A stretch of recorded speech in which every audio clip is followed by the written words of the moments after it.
네, 정의기억연대 회계 부정 등 각종 의혹의 중심에 서 있는 윤미향 당선인이 오늘 기자회견을 갖습니다. 21대 국회 시작 하루 전이란 점에서 오늘 윤 당선인이 어떤 이야기를 할지 관심이 쏠리고 있습니다. 최창열 용인대 통일대학원장, 김형준 명지대 교수와 함께 이 내용 짚어보도록 하겠습니다. 어서 오세요. 안녕하세요. 네, 윤미향 당선인 오늘 오후 2시에 드디어 기자회견을 하게 된다고 합니다. 그동안 두문불출한 기간이 꽤 길었어요. 열흘이 좀 넘은 걸로 알고 있는데 오늘 과연 어떤 이야기를 할지, 그리고 21대 국회 하루 전에 이렇게 기자회견을 한다는 거 저희가 어떻게 이해를 해야 되는 겁니까? 오늘까지가 이제 20대 국회 임기 마지막 날이에요. 내일부터 이제 21대 국회의 임기가 시작되는 날인데 그저께 당선인 워크숍 민주당 거기도 나오지 않았어요. 그렇죠. 정의기억연대에 이 문제가 불거진 게 이제 지난 7일 날 이영수 할머니가 기자회견했고 25일 날 또 이영수 할머니께서 기자회견을 하셨어요. 네. 그리고 18일 날 이제 윤미향 당선인이 입장을 밝히고 나서 아까 말씀드린 11일 만이에요. 말이 11일이지 11일이 뭐 긴 기간은 아닐지 모르겠으나 그동안 이 정의기억연대의 어떤 그 관련된 의혹들, 특히 이제 윤미향 당선인이 이 회계 문제라든지 그리고 기부금이나 후원금을 개인 계좌로 사용한 게 아니냐 이런 의혹들이 계속 많이 제기됐단 말이죠. 검찰에 고발돼 있는 사건이고 검찰이 수사하고 있고요. 근데 이거 지금 내일 임기가 시작되는데 오늘 이렇게 이제 기자회견 하는 거 뭐 그나마 다행이긴 한데 글쎄 어떻게 해석해야 될까요? 어제 그제도 아니고 오늘 이제 하루만 이제 있으면 국회의원이 되는 건데 그렇죠. 국회의원 신분이 되면 검찰이 수사하기도 대단히 좀 부담스러울 거예요. 어쨌든 간에 꼭 뭐 불체포 특권이 있어서가 아니라 아무튼 여러 가지 의혹을 제대로 해명할지 지켜봐야지 알겠습니다. 이제 이따 2시에 한다 그러니까 얼마 안 남았는데 워낙 제기된 의혹들이 많고 또 팩트로 이제 정해진 것도 굉장히 많이 있어요. 인정한 것도 있고 회계 부정 이런 회계의 부실 문제 이런 것들은 이제 뭐 공익법인을 전문으로 하는 회계법인을 통해서 감사를 받겠다라고 얘기했고 그러니까 인정을 했단 말이죠. 일정 부분. 그다음에 기부금 이런 것도 그다음 국세청에 누락된 거 이런 것도 분명한 사실들인데 개인적으로 윤미향 당선인이 이것을 이제 사용했느냐 그리고 유용했느냐 이른바 횡령 관련된 거 또 업무상 배임 관련된 것도 고발돼 있고 이런 것들 과연 해명할 수 있을지 지켜봐야 될 것 같은데 내일 국회의원 임기가 시작되면 이게 해명이 제대로 잘 될 것 같지가 않아요. 여러 가지로 볼 때. 워낙 많은데 또 여러 가지 비판이 제기될 것이고 일정 부분 또 해명되는 것도 있겠죠. 내일부터 하면 이 문제가 여야가 지금 어제도 문재인 대통령이 여야 원내대표 만났습니다만 임기 초반부터 하면 이 문제로 인해서 상당한 갈등이 불거질 것 같고 일단 해명을 지켜본 다음에 또 말씀을 나눠야 될 것 같습니다. 실제로 어떤 사건이 터지면 지난 조국 사태와 마찬가지로 이제 의혹이 제기되면 다음 단계는 전면 부정이 되고 사퇴 거부하고 여론이 악화되고 그러고 나서 사퇴했었던 다섯 단계를 거친 부분이 있어요. 이제는 이제 의혹이 제기되기 때문에 이제 전면 부정하고 자신의 이제 의혹을 밝히려고 하겠는데요. 이영수 할머니께서 말씀하신 거를 아주 축약해서 얘기하면 두 가지입니다. 하나는 기부금과 사용처와 관련된 의혹들. 첫 번째고요. 두 번째는 뭐냐면 윤미향 당선인이 국회의원으로서 자격이 없다는 거예요. 사퇴하라는 두 가지잖아요. 그러면은 아마도 전자에 집중해서 얘기를 하겠죠. 그동안 여러 가지 갖고 있었던 의혹에 대한 문제를 얘기를 하고 그리고 이제 사퇴 문제에 관련돼서는 본인이 얘기한 적이 있어요. 자기는 사퇴하지 않겠다. 그리고 국회에 들어가서 증명해 보이겠다. 뭘 증명해 보이겠는지는 모르겠지만 그래서 사퇴 없는 의혹 해명은 그거는 제가 볼 때는 전공법이 아니라고 좀 봅니다. 그리고 이렇게 21대 국회 바로 전날 숨어 있다가 나와서 기자회견을 한다는 것 자체는 참 비겁한 겁니다. 그리고 무책임한 거다. 그래서 이렇게까지 의혹이 불거졌는데 불구하고 자기가 사랑했던 정 의원이 공격받고 있고 그리고 많은 기부했던 분들이 상실감을 갖고 있는 상황 속에서 즉각적이지 못하고 눈치 보면서 여론의 흐름에 대한 부분들을 잘 어떻게 하면 관리할 수 있을까 이런 식으로 접근해서 만약에 오늘 기자회견 한 거라고 그러면은 그거는 제가 볼 때는 국민을 모독하는 거다라는 말씀 좀 드리고 싶습니다. 오늘 거취 표명은 그럼 없을 거라고 두 분 다 좀 보시는 건가요? 저는 없을 것 같아요. 만약에 거취 표명이 있을 것 같으면 거취 표명이라는 건 사퇴죠. 쉽게 얘기해서. 사퇴할 것 같으면 이제 오늘 하지는 않겠죠. 지금 김 교수님 말씀처럼 오늘 어떤 입장을 밝힐지 모르겠습니다만 내일 임기 시작인데 오늘 얘기한다. 어쨌든 간에 그냥 일단 외견적으로 볼 때, 외관적으로 볼 때 썩 그렇게 당당해 보이지 않아요. 그럼 거취 표명 없이 오늘 입장 표명을 한다라는 입장 건 표명이라는 게 입장 표명이 아니라 의혹 해명이죠. 말하자면 그러니까요. 의혹 소명을 하겠다라는 거예요. 예. 윤미향 당선인의 입장에서 볼 때. 의혹이라는 게 제가 아까 말씀드린 것처럼 워낙 많은 게 제기되고 있어요. 그리고 뭐 약간 과장된 것도 있을 거예요. 아마 예. 여러 의혹들이 제기되다 보면. 그런데 아무튼 계속 나왔던 것들이 얼마나 사실에 입각하고 있는지를 얘기를 할 거예요. 근데 지금 아까 하신 거는 제가 볼 때 사퇴 표명 뭐 거의 없을 것 같아요. 가능성이 희박하다로 일단 보긴 봅니다. 네. 예, 어제 뭐 문재인 대통령과 여야 원내대표 오찬 회동에서도 이 정의연 사태와 관련된 언급이 있었습니다. 주호영 원내대표가 이 문제를 먼저 윤미향 당선인 회계 의혹과 관련된 부분으로 꺼냈는데 문재인 대통령은 한일 그 협정과 관련된 문제에 대해서 이제 원칙적인 좀 답변을 하는 방식으로 좀 우회적으로 좀 답을 했습니다. 두 가지 면에서 좀 아쉬운 부분이 있어요. 왜냐하면 이제 청와대와 문재인 대통령은 그동안 줄기차게 피해자 할머니와 관련돼서 피해자 중심주의를 얘기를 했거든요. 그리고 더 나가서 누구보다도 당사자가 이 문제를 제기를 했다고 한다면 그 부분에 대한 말씀을 하셨어야 되는데도 불구하고 그런 직접적인 해명보다는 박근혜 정부 때 있었던 위안부 합의 문제, 그러니까 피해자 할머니의 합의를 받지 못했다. 그 핵심은 피해자 중심주의잖아요. 네. 그런데 이번에는 이용수 할머니가 얘기했는데도 불구하고 그 문제는 쓱 비키고 다른 얘기를 했다라는 것에 대해서 저는 조금 좀 어색했다라는 부분도 좀 들고요. 또 두 번째는 뭐냐면 정부가 추구하고 있는 가치와 정신에 대한 부분들 노무현 대통령이 서거한 지 11주기가 됐지 않습니까? 많은 진보 진영과 그리고 친문, 친노는 항상 얘기하는 것이 노무현 정신이에요. 노무현 정신의 핵심은 사회적 약자 곁에 있는다는 게 노무현 대통령이 그동안 얘기했었던 사람 사는 세상, 상식이 통하는 세상, 특권과 반칙이 없는 세상이란 말이에요. 그럼 한번 까놓고 얘기를 해보죠.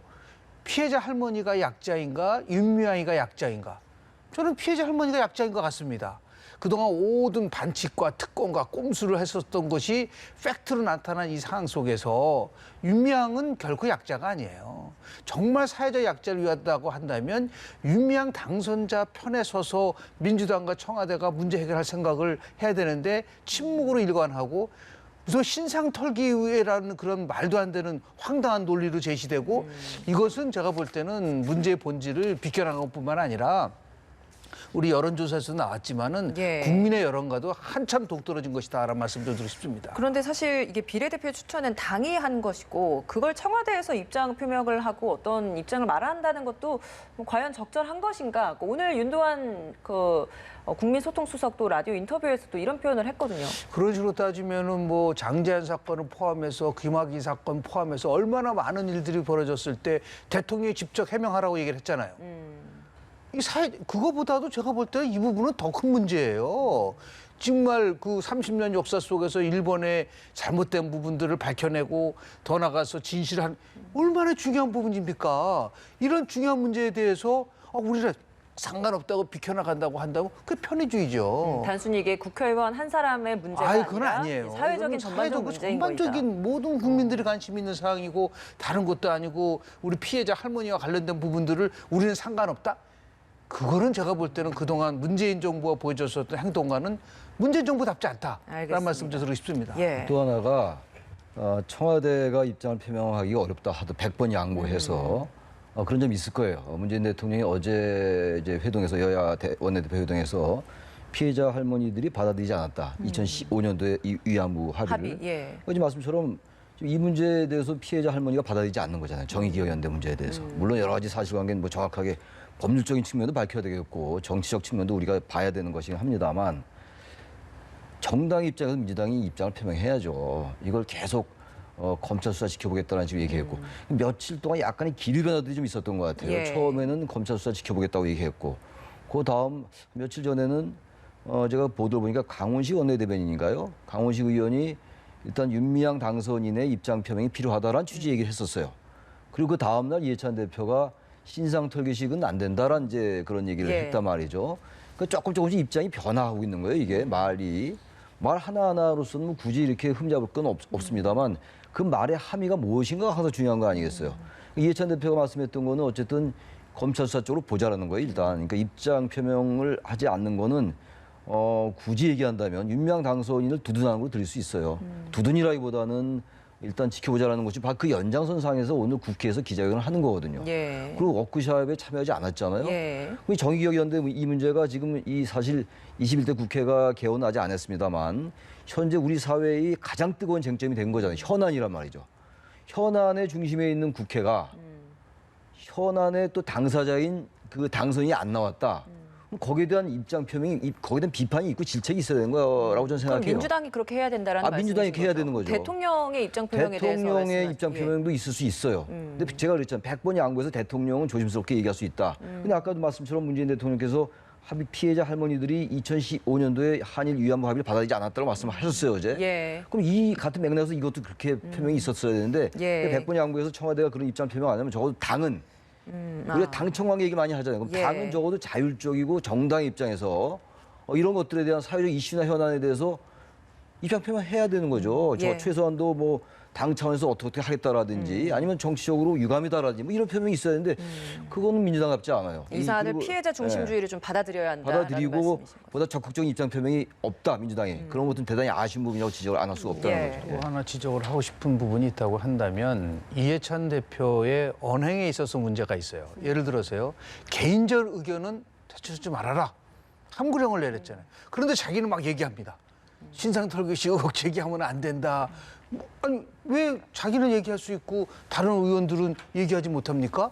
그 민주정당에서 있을 수 있는 일이에요. 치열하게 이 문제와 관련돼서 논쟁도 하고 문제가 있으면 조사도 하고 그런 의미에서 김혜영 최고위원은 굉장히 용기가 있다. 그리고 뭐 지금 뭐 낙선을 했지만 김영춘 전 장관도 사퇴해야 된다고 얘기를 하고 아주 자연스럽게 어떤 현안이 있을 때 서로 토론하고 대화하는 모습을 보여주는 게 예. 공당이고 민주정당이지 저런 식으로 모든 걸 막아버린다고 한다면 170지석 갖고 있으면 뭐합니까? 당대표 한마디에 가직소리 못하고 있는다고 한다면 그건 정당이 아니에요. 알겠습니다. 민주당에 그건 몇 명을 소개를 해야 될 것 같아요. 지금 이제 김혜영 의원 말씀하셨는데 박범계 의원, 박용진 의원, 이석현 의원 많은 수가 얘기를 했어요. 민주당이. 예. 그러니까 마치 이제 민주당이 아무 목소리를 못 낸다라고 들릴 것 같아서 제가 일부러 김혜영 의원만 소개한 게 아니라 다른 의원도 소개한 거예요. 이런 목소리가 있는 거거든요. 민주당 내에서도. 그렇다면 이거는 진보 보수의 문제가 아니고 이념의 문제도 아니죠. 진보 보수가 이념입니다만 진영의 문제로 가면 절대로 안 된다는 거예요. 이거는. 정의기억 연대 문제가 한국 사회 문제만입니까? 외교 문제, 민족 문제, 그리고 위안부 문제, 모든 문제, 그 보편적 인권의 문제, 정의의 문제, 도덕의 문제 다 포함되어 있는 건데 이거는 민주당에서 여러 의원들이 얘기를 했거든요. 박범계, 박용진, 김혜영, 이석현 네. 이런 분들이. 그 민주당도 그런 의견이 있는 거예요, 지금. 근데 그거 애써 자꾸만 드러나지 않고 이런 곤란한 거죠. 알겠습니다. 문재인 대통령과 여야 원내대표의 첫 회동 이야기를 좀 더 해보도록 하겠습니다. 예정됐던 시간보다 훨씬 더 좀 길게 진행이 됐어요. 156분 동안 진행이 됐는데 굉장히 첫 분위기는 화기애애했는데 서로 나눈 대화 속에서는 뼈가 있는 말들이 꽤 많이 있었어요. 첫날 분위기 좀 어떻게 좀 평가하시겠어요? 뭐 여야 원내대표들이 만나서 뭐 화기애애만 하겠습니까? 화기애애만 하려면 만날 필요 없죠. 갈등이 있는 거죠. 갈등이라는 게 꼭 부정적 의미의 갈등이 아니라 정치는 갈등을 해결하는 거예요. 예. 갈등이 있으니까 만난 거죠, 그러니까. 화기애애하는 것만 기다릴 이유는 없는 건데 어쨌든 간에 좀 남다른 의미 있어요, 이번에는. 왜냐하면 내일 당장 21대 국회가 시작되는 거예요. 개헌 협상을 지금 하고 있는 것이고. 그리고 이제 이틀 전에 대통령과 여야 원내대표가 만났기 때문에 네. 의미가 있는 것이고 또 하나가 이게 정의당은 빠졌잖아요. 과거에는 정의당도 같이 만났어요. 근데 정의당이 소수정당까지 다 포함시켰었죠. 이번 소수정당을 배제한 거는 글쎄 여기에 대한 뭐 부정적 비판 뭐 아니면 긍정적 측면 다 있을 수가 있겠는데 일단 원내 교섭단체 위주로 만나자라는 뜻이 있는 거란 말이죠. 그러니까 이제 거대 양당제가 된 거잖아요, 사실상. 170석 거대 여당과 103석은 뭐 차이는 많이 납니다만 결코 작은 의석은 아니에요. 100석이 넘기 때문에. 예. 이제 포스트 코로나라는 게 지금 코로나가 다시 또 이제 좀 확산되는 추세가 있는 것이고 또 뭐 한국판 뉴딜 같은 것도 있고 3차 추경이 있고 원구성이 있고 굉장히 지금 쟁점들이 많은 겁니다. 거기에 대해서 여러 가지 얘기가 나오는데 사실 뭐 원론적인 측면에서가 이게 얘기가 많이 나왔던 것 같고 여야정 이제 상설협체가 있다가 그게 가동이 안 됐잖아요. 그쵸. 조국 사태도 있었고 패스트트랙 정도 있었고 예. 그러한 것들을 어떻게 해 나갈 것인가 문제고 이제 6월 5일 날이 개헌 날짜거든요. 과연 그날 개헌할 수 있을지. 어제 보니까 무슨 문재인 대통령이 개헌하면 업어드리겠다 뭐 이런 말씀도 하셨던데 글쎄 이거는 정말 여야가 그런 전통을 새롭게 시작해야 될 것 같아요. 딱 제 날짜에 개원을 하고 말이죠.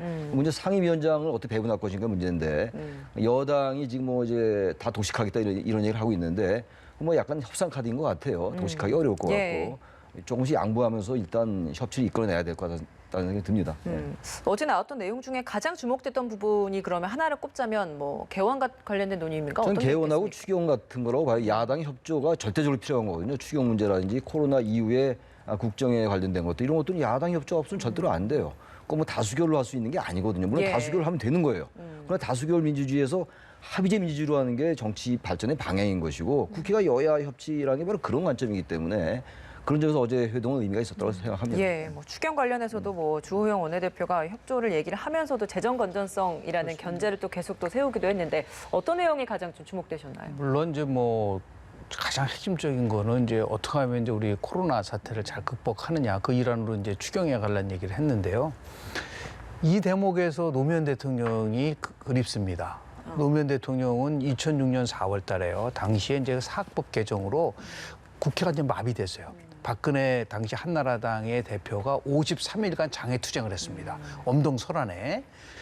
그랬는데 느닷없이 벼랑간 노무현 대통령이 당시 한나라당 야당이었던 이재호 원내대표한테 전화를 걸어가지고 우리 청와대에서 만나자 아침에.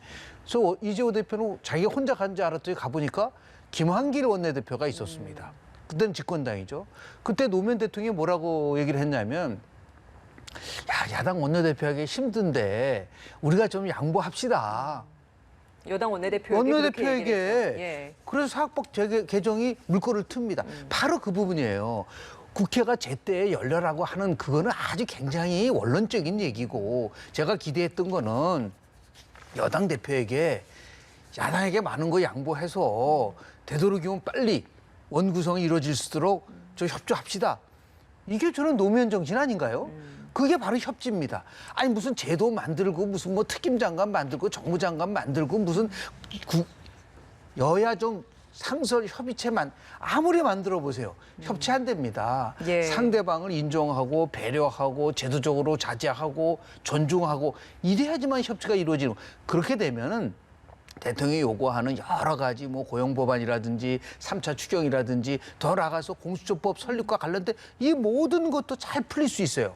그런데 그게 아니라 자신들의 거는 딱 지키면서 야당에게 무조건 여당이 양보하지 어떻게 야당이 양보를 합니까? 지금까지 그동안 여당이 야당할 때 어땠어요? 원구성 문제 가지고 팔목을 많이 잡았잖아요. 그런 의미에서 봤을 때 통 크게 여당이 양보를 해서 빨리 국회가 열릴 수 있는 그런 길을 갔으면 좋겠다는 말씀을 좀 드립니다. 그 협치. 말씀하세요. 저 옛날 기억 지금 사학부 말씀하시니까 전 그때 노무현 대통령의 그런 건 굉장히 멋있는 정치예요.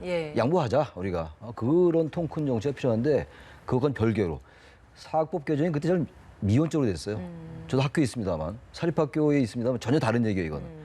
사학법이 너무 미온적으로 되면서 너무 이제 대통령께서 노무현 대통령이 너무 양보를 하는 바람에 좀 지나치게 수구적인 측면이 있었다. 그 사학법은 그런 건 뭐 전혀 별개 문제를 하나 맞습니다. 이날 생각이 나서요. 알겠습니다. 협치 차원에서 정무장관 신설하자라는 얘기도 주호영 원내대표가 먼저 제안을 했잖아요. 뭐 정무장관을 또 스스로 또 해봤던 경험도 있기 때문에 그 당시에 이제 정무장관이 있으면서 뭐 법안 통과율이 뭐 4배가 높았다라고 하는데 실제로 좀 그런 효과가 있는 겁니까? 2008년도 총선이 끝나고 나서 당시에요. 얻었었던 의석이 한나라당이 153석이고 친박연대가 14석 그리고 무소속 친박연대가 13석 정확하게 180석이었어요. 거대 여당이었잖아요. 그런데 실제로 이제 특임장관 역할을 하면서 특임장관이 정무수석과 다른 얘기는 왜 이런 얘기가 나오냐면 현재 청와당에 있는 강기정 정무수석이 자기가 갖고 있는 역할을 제대로 못했다는 걸 간접적으로 얘기하는 겁니다. 예를 들어 정무수석은요 여야를 넘나들면서 어떤 때는 야당 손도 들어줘야 되는데 뭐 이런 얘기 이런 거 아주 냉정하게 평가하면 강기정 정무수석은 아직 끝까지 여당의 손만 들고 야당을 공격하고 공개 속상해서 국회에 가가지고 막 소리 지르고 막 그랬잖아요. 이런 사람이 어떻게 정무수석을 할 수 있을 것이에 대한 비판들이 많았기 때문에 자 그렇다고 한다면 청와대가 정무수석이 할 수 없는 거를 특임장관, 정무장관이 하면 정부의 입장에서 여야를 조율한다면 아마도 현재 있는 정무수석보다는 훨씬 더 효율적이다. 그런 면에서 뭐 법안이 4배 이상 많아졌다는 것도 일리가 있는 부분들이 네. 있어요. 그러나 제도 만능주의에 빠져서는 안 된다는 거예요. 그러니까 제도가 만들어져 협치가 되면 10개, 20개 만들죠. 문제는 정신이죠. 아까 제가 말씀드린 상대방에 대해서 배려하고 존중하고 같이 함께 끌고 갈 수 있다라고 하는 이 정신이 바탕을 두지 않은 상태에서는 2018년도에 12월 달에 여야정 상설협의체 만들어졌잖아요. 제도 만들어졌잖아요. 맞습니다. 안 이루어졌잖아요. 예. 동물국회 이루어졌잖아요. 그 말이 무슨 말씀이냐면 모든 권력은 결국은 갖고 있는 사람이 나눠야지만이 더 크게 보인다. 자신의 권력만 갖고 계속 쓰려고 한다면 그거는 겸손한 권력이 아니라 오만한 권력이 될 수 있기 때문에 제도도 물론 중요하지만 상대방에 대한 민주주의는 결과가 아니라 가정이 중요하고 민주주의를 움직이는 윤활유는 상대방의 기능과 역할을 인정하는 관용, 우리가 얘기하는 똘레랑스라는 것을 좀 말씀드리고 싶습니다. 예. 뭐 정무장관 이야기를 하니까 바로 이제 문재인 대통령도 비서실장에게 한번 검토해봐라라고 또 지시를 또 그 자리에서 바로 내렸단 말이에요. 실제로 이 정무장관, 특임장관이 다시 이제 살아날 수 있는 가능성도 좀 있다라고 보시나요? 일단 대통령이 검토를 지시했고 야당 원내대표가 제안한 거란 말이죠. 예. 사실 뭐 정무수석이나 정무장관이나 뭐 그 자리가 많다고 해결되는 건 아니에요. 그럼에도 불구하고 계속 뭔가 일단 바꿔보겠다. 지금 조영 원내대표도 그렇고 통합당도 황골탈퇴를 하겠다는 거 아니에요? 진보보다 더 진보답게 가자라 해서 뭐 홍준표 전 대표가 뭐 좌파 이중대 되려고 그러냐 뭐 이런 말도 했더라고요. 아까 보도를 보니까 의미가 있는 것 같아요. 제도 만능주의는 절대로 안 되겠습니다만 워낙 정무수석이란 자리보다는 그러니까 정무수석이 청와대 대통령을 비서잖아요, 정무수석은. 근데 정무장관은 다르거든요. 정무장관은 국무위원이란 말이죠. 과거 이제 무임소 장관으로 출발했어요. 1948년도 네. 정무수석. 다 기억나잖아요. 무임소 장관. 그다음에 이제 MB 정권 때 특임장관. 얘는 과거 서청원 의원이 정무장관도 했었고. 네. 그런 제도가 있다가 계속 폐지되고 있었는데 아무튼 국회의원들이 정무수석 만나는 건 좀 부담스러워하는 것 같아요. 대통령에 직접 연결되는 수석이기 때문에 정무장관만 해도 국회의원이 정무장관을 하게 되면은 부담이 덜하죠. 그러면서부터 한 번쯤 시도해볼 만해요. 단 그러나 정무장관이 계속 또 똑같은 과거의 그런 것들을 별로 효율적이지 않았던 건 되풀이하는 별로 의미가 없는데 네. 어쨌든 야당이 제안했기 때문에 의미가 있다. 이걸 무슨 여권에서 우리가 한번 이걸 통해서 여야 협치를 만들어보자가 아니라 야당이 제안했기 때문에 저는 가능성이 있다고 보고 예. 만약 이 정무장관이 새로 이제 부활된다면 정말 이제는 여야를 넘나드는 역할을 할 수 있는 정치력 있는 사람이 돼야 돼요. 예. 너무 여권만 의식한다든지 또 야권도 마찬가지. 야권도 여권의 포용을 요구하지만 야권도 과거의 행태도 바뀌어야 된다 이제. 예, 과거의 알겠습니다. 냉전적이고 반공주의적인 이런 거 바뀌면서 뭔가 협치를 기대할 수 있다고 생각합니다. 두 당 모두 양보하는 정치가 좀 필요하다라고 좀 말씀을 해주시는 것 같습니다. 오늘 두 분 나오셨는데 딱 마침 오늘이 20대 국회 마지막 날입니다. 그동안 많이 오랜 시간 좀 출연을 해주시면서 20대 국회에 대해서 참 많은 평가들도 해주셨는데 쭉 돌아보면서 가장 아쉬웠던 면이 있다. 그러면 또 어떻게 좀 평가를 해주시겠어요? 20대 국회는 아무튼 2016년도에 구성이 됐는데 2016년도 가을부터 최순실 사태가 터졌어요. 탄핵이 터졌고 2016년도 국회가 역할하기 어려운 구조였어요. 헌정 사상 미중위의 그 현직 대통령 탄핵과 파면이 있었단 말이죠. 그런 상태에서 여기까지 온 거예요. 그러다 보니까 뭐 이제 가장 최악의 국회다. 근데 20대 국회만 최악의 국회라는 평가를 받은 건 아니죠. 항상 최악의 국회라는 평가를 많이 받았는데 네. 아무튼 조국 사태 있었죠. 패스트트랙 정부 있었죠. 이러면서 계속 역할을 못할 수 있는 구조가 있었다. 그래서 그러고 나서 이제 이 21대 국회의원 선거가 이렇게 뭐 완전히 통합당 보수의 괴멸적 참패로 연결됐단 말이죠.